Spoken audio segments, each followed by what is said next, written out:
Welcome, everyone. My name is Patrick Ray. I'm one of the retirement specialists here at the Retirement Group and Wealth Enhancement. And today we're going to talk specifically about our AT&T folks who are in the process of transitioning into a successful retirement. And we're going to talk specifically today about how to retire on purpose with purpose. And one of our first steps is to produce you a checklist that is certainly something to consider when you're making one of the most important financial decisions that you've ever had to make. And so we talk a lot about the comfort of making the right decisions on how to elect your pension, which we're going to talk a little bit about today, and the transition of going into something that typically people only do one time, which is retire. Right. So we know that this is the second most stressful event that anyone ever has to go through. And unfortunately, number one is losing a spouse. So we don't take this transition lightly. And the things that we talk about are correlated to this checklist with respect to your emotions and your comfort of knowing that you're making the best and most informed decision for you and your family. And we're going to talk a lot about how to minimize the volatility and risk that's associated with that transition and increasing and maximizing your retirement income while paying as little tax as possible. And along the way, we will certainly develop an investment philosophy that's correlated to your long-term retirement goals and your investment objectives and need for income and tolerance for risk and all those kind of things. So first and foremost, understanding the key changes that are going to happen when you transition is, first and foremost, we've got to understand your pension benefits. And we've got to do a really good job at explaining to you not only all of your options that you have, but which one makes the most sense for you and your family to consider.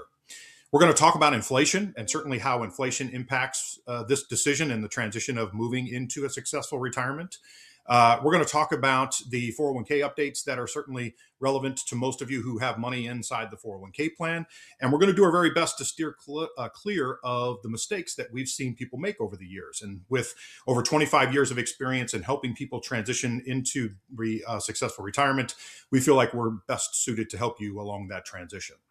And so typically the source of funds that people rely upon as buckets of money, if you will, to help offset the expenditures that you're going to have to enjoy a successful retirement are going to come from these four main sources: Social Security, your pension, your 401k, and then for those of you who potentially have real estate and rental income and such, that's going to certainly play a role in the big picture of things. So change number one, certainly we want to talk about understanding your pension benefits and specifically how interest rate impact your lump sum value, and then the difference between the lump sum and the annuity payment and how that transitions into a non-taxable event to you. So first and foremost, it's helpful to understand how the interest rates are have an impact on your actual lump sum. And so for those of you who do not know, when you go to retire, your ideal circumstance is to leave in the most favorable interest rate environment possible, meaning the lowest interest rate environment possible. And the reason is because the lower the interest rate, the more money you have in your pension plan.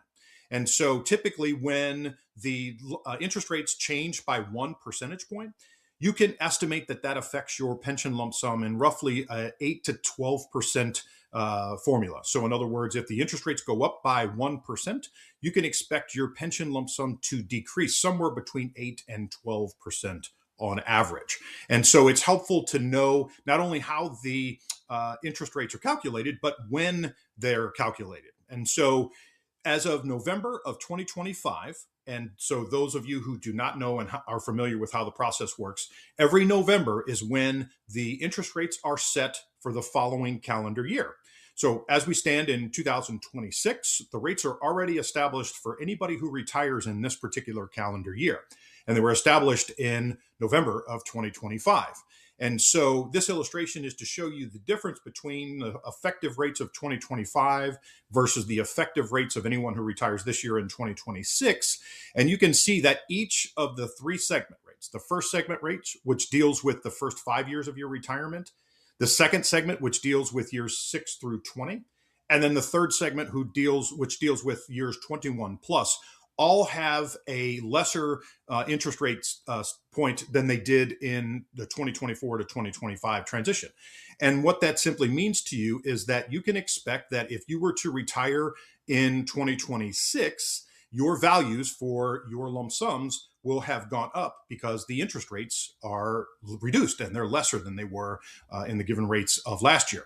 And so to transition from a successful retirement perspective, we want to make sure that we do the most effective job at minimizing your taxes, which correlates to making sure that your transition is from the lump sum into an IRA rollover. Now, here at the Retirement Group and Wealth Enhancement, we manage monies at both Charles Schwab and Fidelity. So we prefer to use whichever you're most comfortable using. Obviously, Fidelity manages the plan at AT&T, and so you may be most comfortable keeping your funds at Fidelity, which is perfectly fine with us. But the bottom line is we have to establish a lump sum rollover IRA for your lump sum to actually exist so that that transition of monies from the plan to your account are not taxable to you. And the time that you pay income tax on what you take out, and to be crystal clear, everything that you take out of this pool of money from that point going forward is income taxable to you. And the only question is to what extent, and depending on what state that you live in, if state taxes are potentially applicable. So you don't pay taxes on the transaction until you actually withdraw monies. Now, part of this big transition from going and moving into a successful retirement is understanding the impacts of inflation. And inflation becomes a very big concern for certainly the need to be addressed, because in a typical environment, many fixed income investments do quite poorly in a interest rate rising environment. Now, as it typically stands, when bond prices decline, the interest rates are going up, or vice versa. So similar in nature to what the interest rates do to your lump sum, you can expect them to have an uncorrelated transition. So what we're looking to do is obviously leave in the most lowest and favorable interest rates environment possible, which pushes out the most money to you. But in turn, if while you're retired, the interest rates inflate, that will do damage to our fixed income portfolio and to our fixed income investments because they have an uncorrelated response to one another. And so this is a outlook of what the annual inflation rate has been over the last 40 plus years. And so, last 30 years or so. And the key is the impact of what the valuation of your dollar means to you in 5 and 10 and 15 and 20 years. And so when we know that we have a cost of living adjustment to concern ourselves with, one of the impacts or things that we need to consider if you're going to consider taking the annuity payment is to be sure that you understand the impact of inflation, because at AT&T, your pension does not have a cost of living adjustment.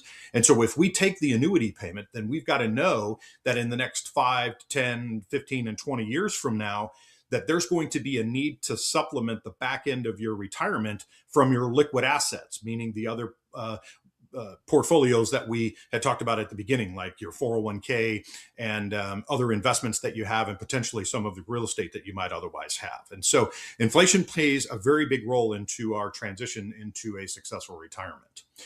Number 3, the 401k updates, the retirement contribution limits. Certainly we want to be maximizing those while we're transitioning or before we transition into a successful retirement. And we want to talk more specifically about the annual additions, the limitations. There are some special tax considerations to be aware of if you retire and leave the payroll prior to age 59 and a half. And then we want to make sure that we understand how the RMDs play a role when you turn eventually 73. And for some of you, even as late as 75, which are the new RMD rules of when you have to start forcing money out of those buckets or pools of monies. And so there are contribution limits, and certainly to the greatest degree you can, you should be saving as much money as possible in these pools so that they create the most liquidity for you when you transition into retirement. And then, of course, if you're over the age of 50, there's some special contributions that apply for what they call catch-up contributions. And then, as it turns out, there are also, based on the new Secure Act, that there's another contribution in addition to people who are in the 60 to 63-year-old age group, all of which should be taken into consideration while you're putting a plan together for retirement. And so the contributions look like as much as possible of what we can afford to put in, for sure. And for those of you who are on the higher end of compensation on the management side of things, you're going to find that potentially 415 plays a role of what you have inside your pension plan, which is for our high income earners, and the ability to make contributions that could potentially go into your after tax bucket, and then certainly transition from the after tax side of things directly into a Roth IRA. So for those of you who don't know, there are not contribution or income limitations to be able to participate in this. And so mostly what we want to do is find the folks that this potentially may apply to, and then run some numbers for them to help them understand what they could be able to put into the plan and what that transition looks like of moving those monies into an ultimate Roth IRA to grow tax-free for the rest of your life. So we talked a little bit about some of the special tax considerations and situations that you want to be aware of when you transition into retirement. And most of the importance of this is if you're beyond 59 and a half, we just want to make sure that the transition of your money from your 401k and your lump sum, assuming that you choose to take that, gets landed into your IRA at either Fidelity or Schwab, free from any taxes that you would otherwise pay. And so we'll help you with that transition, certainly, which is something that we monitor and pay attention to very, very closely. But there are some other things that allow you access to your money if you're not 59 and a half to avoid the 10% premature distribution penalties. And some of them are related to medical expenses, health insurance type things. Disability is an automatic waiver, by the way. So if you're on Social Security disability, regardless of what age you are, when you pull money out of your IRAs, it's free from any penalties. There's some inheritance rules. So if you inherit an IRA, there are no penalties related to the distributions that you're required to take on that, on those funds.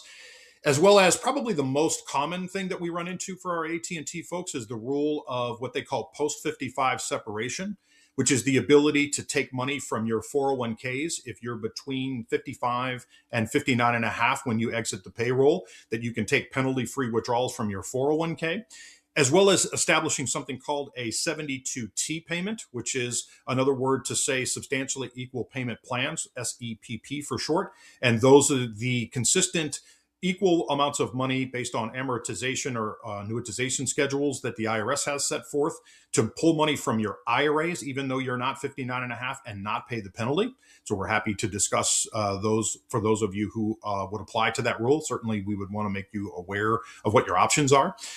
Certainly qualified higher education expenses. So if you take money from an IRA and make those payments directly to a qualified institution, those are free from penalty, as well as some other childbirth and qualified reservist distributions, as well as adoption, things of this nature. So these are all frequent penalty-free withdrawals from your options. So this is the mandatory distribution rule. And so these are certainly applicable for those of you who would apply to the rule where your RMDs start at 73. Many of you are going to find, if you were born after 1960, that it's going to apply at age 75. And so to give you an idea, if you had a $2 million IRA and you're 73 years old under minimum distribution rules, you'll need to be removing a little north of $75,000. So for example, if you're taking $4,000 a month out of your plan, that's $48,000 a year.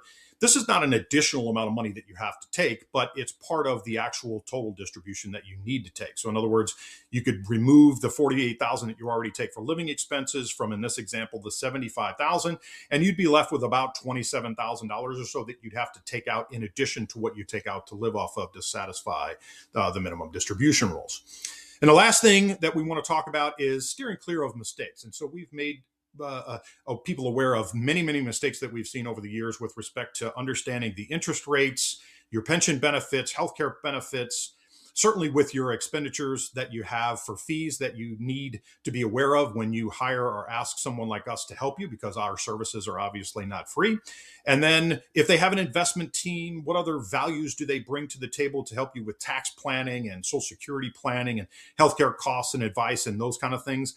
As well as if you hadn't already had something done with a financial analysis, you need to make sure that you are running a cash flow projection, because those are mandatory, and we do those as a complimentary service to our people who are interested in taking advantage of that. Look, we know that 74% of the people over the age of 50 don't have a written financial plan, and frankly, there's no reason for that because we do it as a complimentary service for our folks.